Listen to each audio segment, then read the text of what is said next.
Yo, hey, can you hear me? You listening to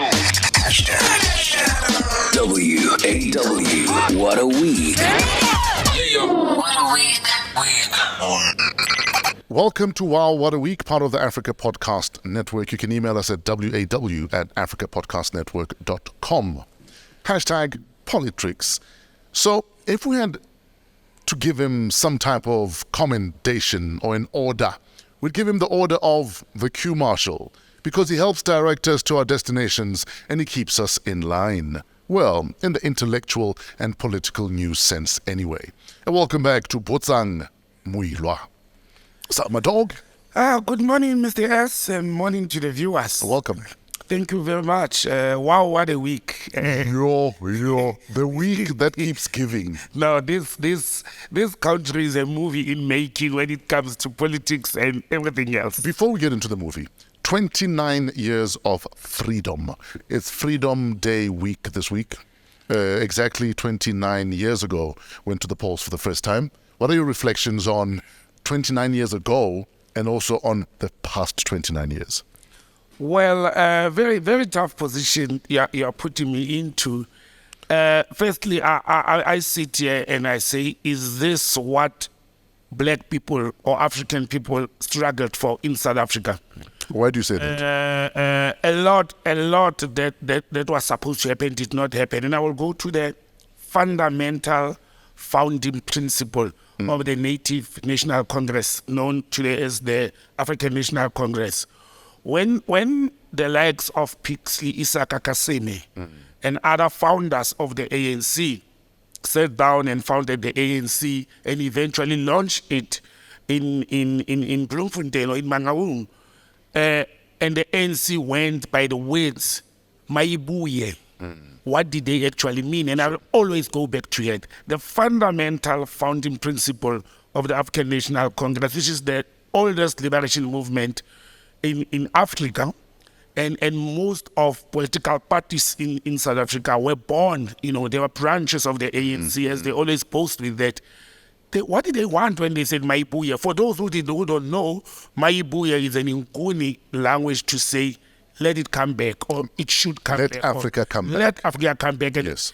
Did Africa come back to the indigenous owners? And if I focus particularly on the southern tip of the continent, is South Africa in the hands of the indigenous African people? The answer is no, it is not. So therefore, the main principle that the liberation movement was formed for, and all others, including the PAC after and ASAP, or the Black Conscious Movement, it has not been achieved. We are still landless as African people. And people can go and argue left, right, and center, but that's what we formed the liberation movement.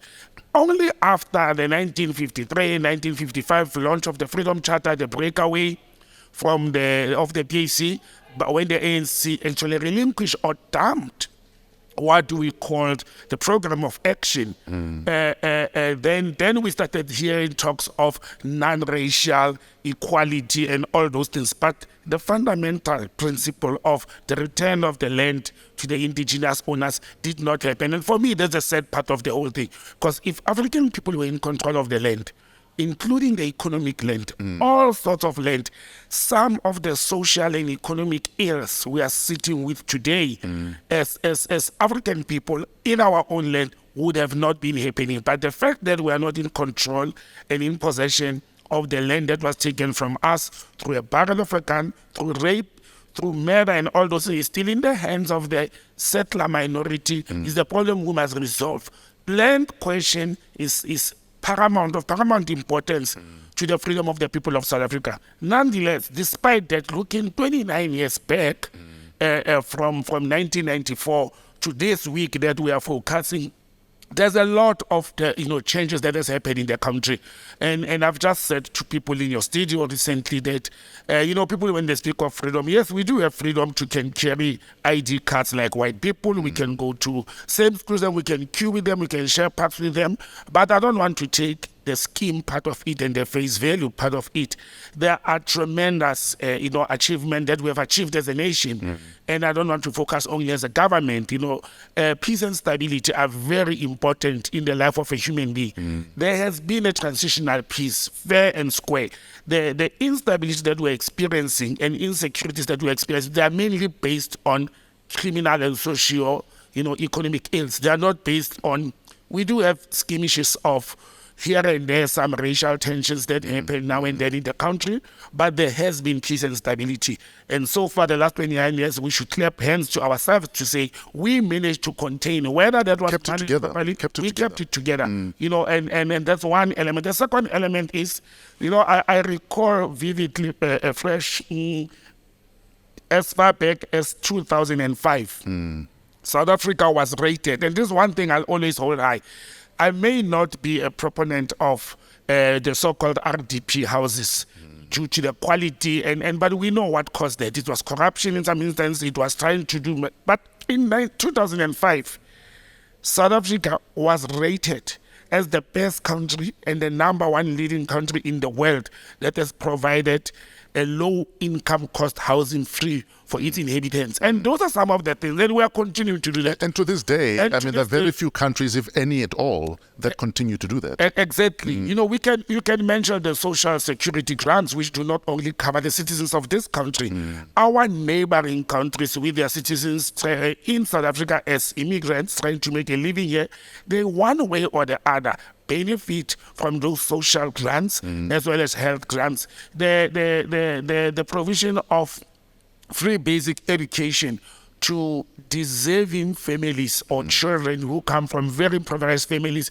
Those are some of the things we have to take into consideration. We could have done better as a country. Some people, I may not be an engineer, but some people may be talking about how ESCOM is collapsing.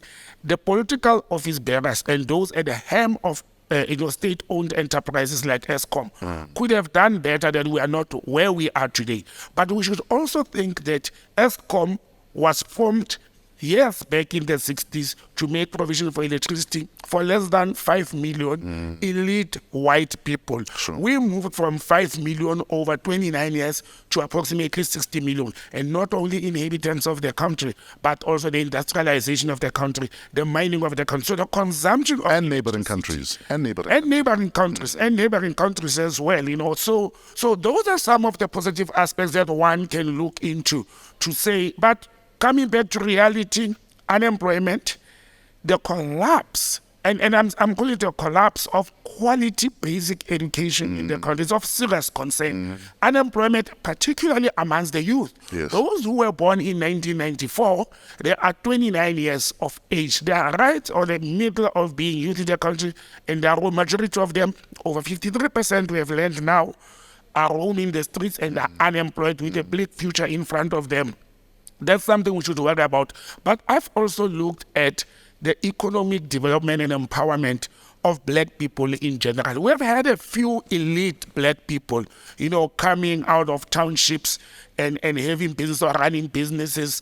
None of them are sitting at the so-called Johannesburg Stock Exchange to can compete with their white counterparts. So the formation of businesses in the country was literally focused on small businesses and not those that can compete. So there was not a fair platform of black people. And nonetheless, it is not a bleak future in front of us. Sure. But I think the country with the right leadership, and this is the time, where the right leadership is required after 30 years approximately, as a liberation movement or as a country that is coming out of oppression and racial discrimination. We all know, and I always say to youth when I talk to them, go and read the history books.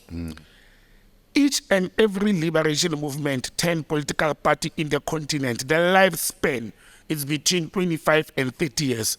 We thought the African National Congress will realize that, and they will do things differently and better, not to fall into the same trap and hole.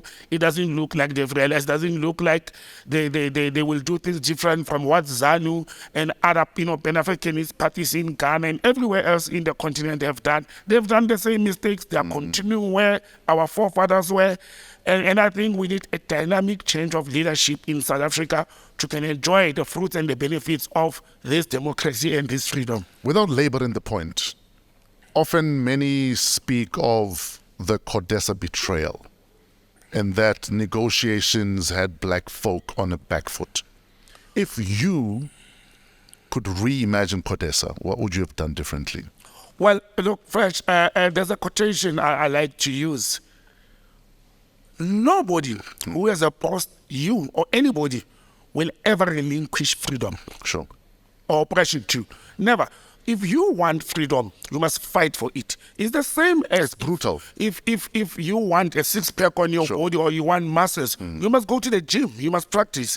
If you want to execute the best karate, So you can't negotiate a six-pack. You can't. You must fight for it. You must fight for it. And you don't stop fighting once you think you have achieved your freedom. Yes. You don't stop. You must continue to fight to keep that freedom as well. So in other words, I would have not went into the negotiated political settlement. There is nothing wrong where there's conflict for parties to come to the table and negotiate. But you can't negotiate on a back foot when the other party, the aggressor, the oppressor, has a comparative advantage. And that's the mistake we did. I would have not done that. I've said it on this platform before. The liberation movements at that time, they should have united. They should have sat on one side of the table and put pressure on the racist National Party government, and it failed to happen. You know, when I thought of the Freedom Day week, I thought of actually people who were saying the ANC is talking out, the DA is talking about, collaborating with the ANC in future. And it took me back to say, by the way, the National Party became the new National Party, and it eventually got swallowed By the ANC. by the ANC. So there was a merger already between the ANC and the new National Party. You will recall how Pek Botha de Klerk and Kortbroek, I forgot his name. Martinus van Stalbeek. They were suddenly being referred as Comrade Pek, Comrade Martinez. The same person who was the oppressed. I would have not done that. Yeah. The person who is oppressed has a responsibility to go and free himself, to maintain that freedom. And also, an aggressor or an oppressor will never relinquish power voluntarily or negotiate or go into the table voluntarily. They had sat down and calculated and decided, what will we give this majority black people? We'll give them the vote, but we'll keep the economy. In fact, there's an age-old saying that is older than even the African Union, that let's give them the parliament, but we keep the banks. Absolutely. And for me, I've used the word economy, not only the banks. Instead, give them the parliament, let them fill up the parliament. Let them feel important. With all black faces and big offices and ties and titles and blue lights. We are maintaining and keeping the economy. And with the economy in the hands of the minority, as well as the imperialists, I don't think we should be excited and celebrating freedom. We need the land bank as African people. We need the control of the economy. Sure. Not only because we are in majority, but give us a fair chance. I always tell people, I don't want the government to deliver things free to me. I want the government to create a platform for me to compete with my white counterparts on an equal footing. Now, the laws may be talking equal footing. The regulations of the country may be talking equal footing. But we can't put a blind eye that a white man who is 50 years of age, equal to me, cannot today stand up and say we started on an equal footing when I started working. We did not, because he had an advantage. He didn't have educational debts. He had grandparents' land allocated to him, investments and savings. So that's where we fail to address the issues of inequality in the country. And the nuances that come with the white privilege. That we might have gone to the same schools, we might have been exposed to the same opportunities, but your privilege will always open a door that my skin can't. Obviously, and it's not only a privilege that they had inherited that will go through a generation, it's generation, but it is also exposure. I've seen kids, and it's natural psychologists, kids who have been exposed to things that, like if you go to kids from rural areas, you find that there's more there who are more clever, more wise, their IQ level is higher than those in the cities, but because of the exposure that they were denied and those in the cities have, they've got an advantage over them. And those are some of the things we must start addressing as a nation. From here moving forward, we have learned we have done wrong, but we need proper leadership to be able to do that. Speaking of negotiated settlements, ANC NEC resolutions from this past weekend include a draft proposal of coalitions. Yes. Are they seeing the writing on the wall that there's even a proposal for how we are going to work with opposition? I think it is a wise move on their side to do that, to prepare, because they have experienced it in local government. Oh, yes. And me and you, we have said what is happening in the local government will translate to the national government. They are wishing that the ANC must not get less than 51% of the national vote, wherever, or in any province. However, I think they are preparing themselves to say, should it happen, they must at least have a guiding document, which is one of the things that thumbs up, they're doing very well in doing that, because you can't operate in a vacuum. You need to do that. But what is interesting is that the DA had their elective conference about a month ago, and they came with the same story to say we must start doing that. But me and you, and credit to this platform, we had said coalitions need a guideline document. So these proposals that political parties are coming with, they may translate into legislated regulations that will guide coalitions. The sooner they do it, the better, or else we're going to go into elections in 2024. And a party political guiding document, remember, it's not a binding document nationally. They can't go to court with it. It may be their guiding document to say, how are we going to approach the DA, the EFF, and others?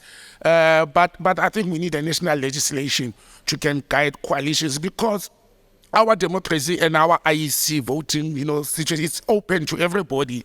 Everybody can go, every party can go and do it. So, but you need guidelines to can say, in the event of no outright winner, what should happen and what are the repercussions if there is a coalition of any sort, whether in a provincial government or the national government. But with the behavior of the ANC, normally towards the elections, they behave very smart, start dishing plates and T-shirts. I think they are moving away from that. They are developing policies, but they are making a lot of boo-boos as well, I think they're shooting themselves on the foot several times. Over and over in the last 2 months, the ANC is doing a lot of mistakes that is actually making people to lose more confidence on them as the ruling party.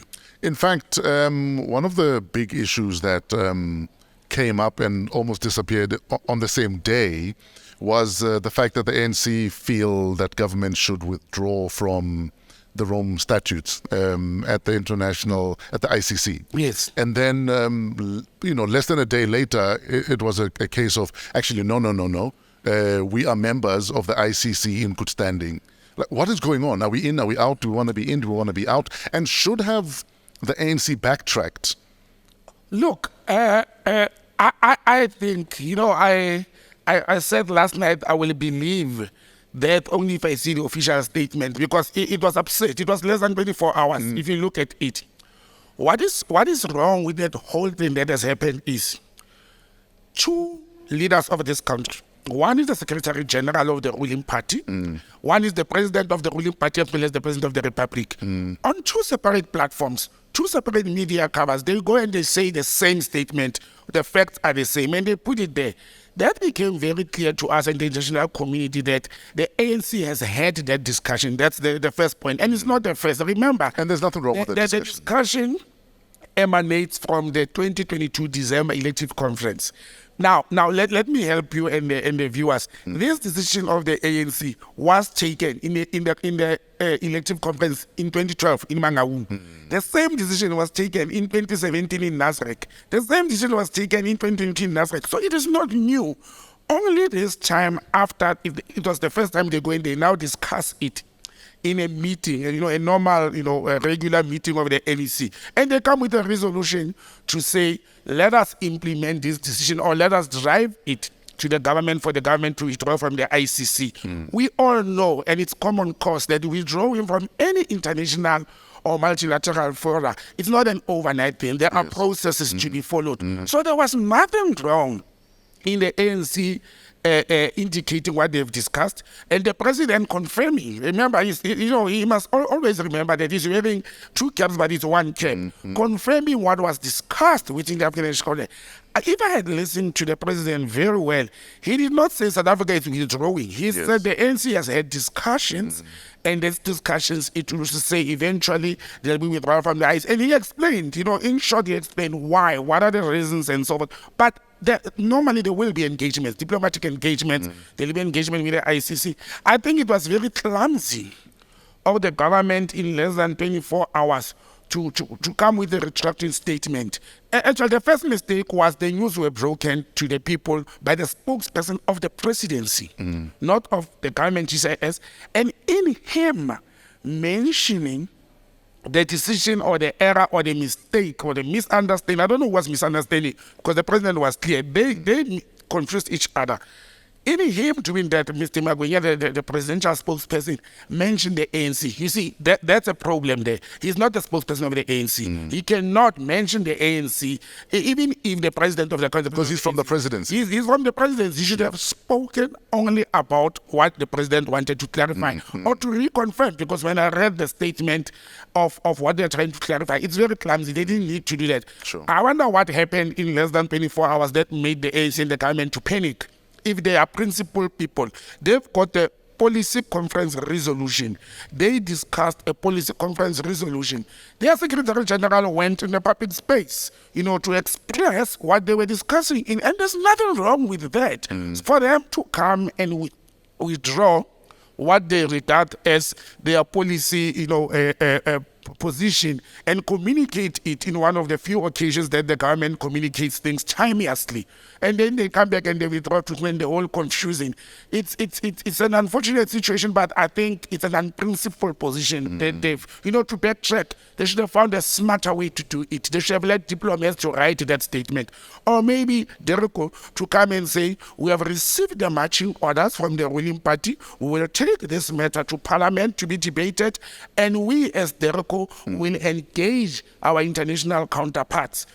There could have been a smarter statement than to come and say, no, we are withdrawing this, there's a misunderstanding. Who misled the people? Who was misunderstanding who? I was not misled. I was very clear of what was happening, because we have been saying for long, why are we signatories? We said this on the show about 4 weeks ago. Exactly. That why are we not pulling out? Why are we part of a club that has double standards? Why are we part of a club that the bigger kids are not meant to account to and are not expected to account to? It doesn't make sense. Our neighbor, our brother, Swapo, next door, Namibia is not a member of ICC.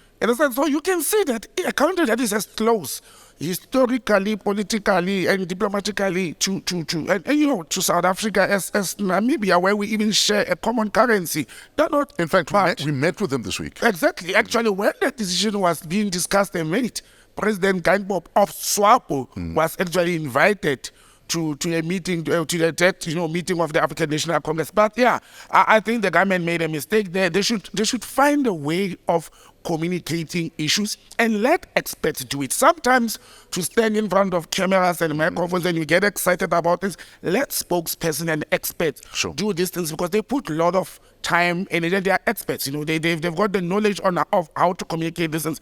But right now, everybody wants you on television. The president, the ministers, everybody wants to be on TV and talk about everything. And actually, I think that's part of the problem.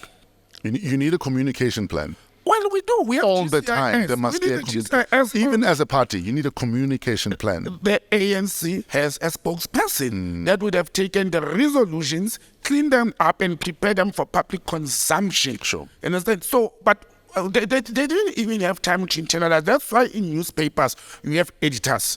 Documents go back and forth. Or not only in newspapers, even on television or radio, you've got editors and all those and producers. But again, we should learn to let the experts do their work. Then we will do things correctly. Johannesburg without a mayor again. He resigned, although many feel he was told he needs to step down. What's happening in Johannesburg, sir? You know what they call Musawawa Juice? This reminded me the old days of saying, Gauteng. Joburg is Gauteng, not the province. Yes. You come here, you are sleeping, my friend, they'll walk over you. The mayor was in pressure because of one or two things that he did wrong, but it looks like there's been... Is it one or two things, or was he in over his head from day one? Oh, look, his party believe he's the best mayor Johannesburg has had since 2016, 2017. Really? I would, if it was also a member of my party I've deployed, I would say the same. But I said on this platform, right here, Yeah. I give him less than 100 days. Yeah, I remember. I said, less than 100 days. This guy won't last 100 days because he was put there as a transitional. Remember the EFF, the ANC, the PA, and all of the coalition. Remember there's a coalition part. And they were not agreeing at that time. So they looked for an interim solution. So I knew But that, at whose expense? well, at the expense of the residents. That's why I've always said coalitions will not serve the residents if they are not properly done. I think they've learned from this, and they are sitting, on Tuesday to come and elect the new mayor. Already there's a bird singing in my ear. Where is that going? But the coalition, I think, in Johannesburg is going to be much more integrated and work better than all other coalitions. We are at mayor number. We are going to mayor number 7 in Joburg. In less than 2 years, 7 mayors of the biggest city, the economic hub of the continent.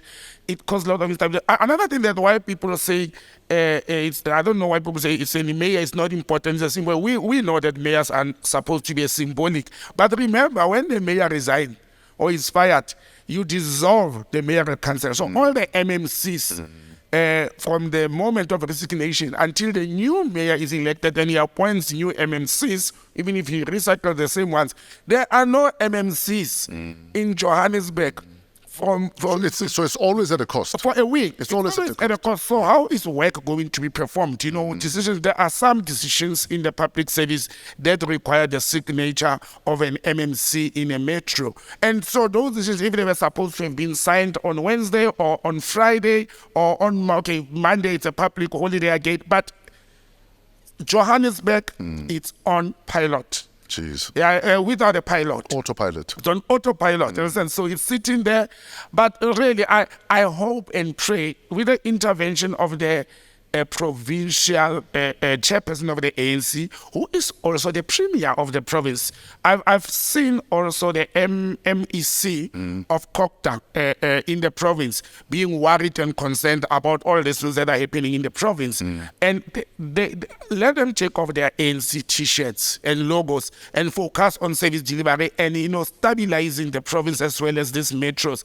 I think if they are not doing that very soon, we will be suffering more as residents of Gauteng. The other day, the head of state of the United Arab Emirates allegedly landed a fleet of private jets filled with his besties at a police military airport in the Eastern Cape. What's going on there? Is it another Gupta situation, or was this about board? I've seen how people were saying, are we having another Gupta situation? I don't know. I can't recall vividly fresh whether it was on this platform or one of the interviews I've made where I've indicated that there are a number of private landing strips in South Africa, particularly the Northwest, actually in provinces or areas where we have, game reserves and holiday fund. The problem here is things happen in secrecy in this country. I do understand and have a room to the fact that when a head of state of another country is visiting the republic privately and they need privacy, the government cannot go out and make noise about it. But the government still owes the people explanations when the national resources are being used by any other foreign member of state. We should clarify firstly to the nation and to the viewers that there is nothing wrong in a head of state from another country visiting the Republic of South Africa. The government aids or assists, even if it's in a private visit. It is normal. It happens in the diplomatic cycles. Many heads of states and prominent people who are qualifying for diplomatic immunities and privileges have visited South Africa before, and they were allocated that service. Okay, so we should be very clear on that one. But the problem here becomes the fact that now we got to learn or know that he had refurbished a national airport to the bill of 20 million that we didn't know about. And again, that national airport, it was decommissioned. We will recall that it used to be the former Sky national airport. And some few years back, it was decommissioned to say it is not fit to handle the jets and all those things. Now we have learned that he has spent, in the last 3 years, 20 million to prepare the tarmac and the runaway so that a jumbo jet or a Boeing can land. His private Boeing. Yes. It's private Boeing. It's okay. But again, there's no communication to the nation about it, not to expose the security of this VVIP. But for us to know, it's our just for transparency. Just for transparency about it. Because at the moment, we do not know who is actually the custodian of that airport. We know that the Minister of Home Affairs is the custodian, or through the Border Management Authority, they can declare a point of entry into the country. And a point of entry does not have only to be an airport. It can be a seaport, it can be a land port. So they're all points of entry. It is within the powers of the Minister of Home Affairs using, I think it's Chapter 9A of the Immigration Act, to can declare a point of entry, whether temporarily or once off. The minister can do that. And in this instance, Minister Motsoaledi said he had done that to allow them. But there's another question that people are not asking. Minister Motsoaledi did his part on immigration. Yes. And Home Affairs because he did say that the head of state of the Emirates had a group of friends from different countries. Yes. But all of them had visas. They had visas applied for and approved. Yes, and there were 680 people who have been saying what I've just checked. That's a massive holiday. That's a massive. So Home Affairs dispatched people to go there and clear those people. And I want to believe that work was done somewhere. And I'll tell you why. I read somewhere that actually they even had pets, dogs, that they flew in with, because they came with everything, choppers, chefs and all that. And because the Department of Agriculture, the veterinary, was not present there to clear, those pets were sent to Kinshasa, and they were checked there for all the necessary requirements to be done. So I think government had followed process, but I still have questions. So what's the question we're not asking? Who is the owner of that airport? Who controls? Minister of Home Affairs gave the immigration. Who gave the clearance? Was it? We know that airport has been used by the military as well as the police, para cops. But who allowed them to refurbish the airport? Was it the provincial government? Was the national government involved? And does the airport belong to public works of the province or nationally? Those are some of the questions that the government is not coming clear with. That's why they are under pressure from the opposition to say we look like a Mickey Mouse country where everybody can come and do that. It is not like that if we follow process and we inform the nation correctly on what needs to be done. Whether it was right for the provincial government of Eastern Cape to allow 20 million for someone to come and learn, maybe as part of investment, but why hide it? Why we become secretive about it? Communicate to the nation. A lot of foreign direct investors, they spend money here, they invest here, buying properties, buying hotels. We know about them, but that's private. This is a national asset, and I think the state owes us an explanation about the ownership, the management, and the control of that airport. In closing, according to investigative journalist Jacques Poe, the dossier that former Eskom CEO Andre de Ruyter says implicates top ANC cabinet members in the looting of Eskom contains little more than wild, untested allegations compiled by a spook implicated in apartheid-era murders. That's what Jacques Poe writes. Jacques Poe again, News 24 again, spokes again, former party. Once you have, and it's like when you run a military state, once you have military personnel or armed forces, and one day you decommission them, and you never know where they are, what they are doing, you are running a risk of a coup or violence in the country. We have former apartheid policemen, Fivers himself, who was actually a police commissioner in the current dispensation, and former spies of the apartheid government that we protected, that we continued employing, that we continue giving them benefits. We don't know where they are, what they are doing. It is actually concerning to me that the Ruyter could lie or make serious allegations in a national television, and now we found out from Jacques Poe and whoever that actually there was a bunch of former apartheid-era spies that connived together to can cook this report, and now suddenly our intelligence never picked that up. What was our intelligence doing when former intelligence spies and military and police personnel ganged up to go and cook a story against a sitting government and a state SOE, and none of our intelligence personnel picked that up? What are they doing? Are they being outclassed by the former apartheid spies? How can they pick that up? Again, director went to parliament.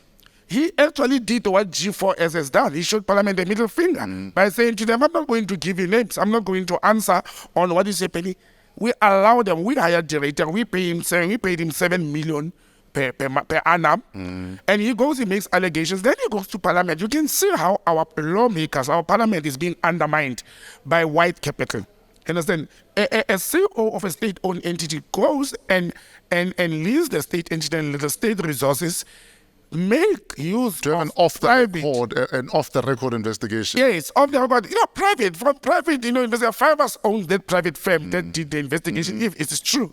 Now he goes and he does that for the state, with the state expenses. And I've heard they've donated millions to can make this investigation. But About why? 50 million. You should ask yourself, why will private companies like the Business South Africa or Business Leadership South Africa go and donate 50 million to investigate the happens in ESCOM? Now they're in Parliament and they are blue-eyed boy who was an SOE or a CEO of the SOE, is sitting in front of parliamentarians and telling them, I'm not going to talk to you. I'm not going to tell you what's happening. What are we running? We're running a Mickey Mouse game. They are running a separate. We're running two parallel governments. There's a white capital government that is owned by white people with privileges and money, and there's an ANC-led government. And these guys with money and privileges and apartheid history are seen to be actually outclassing the ruling party in running this country. They're doing as they wish in their country, and that should come to an end.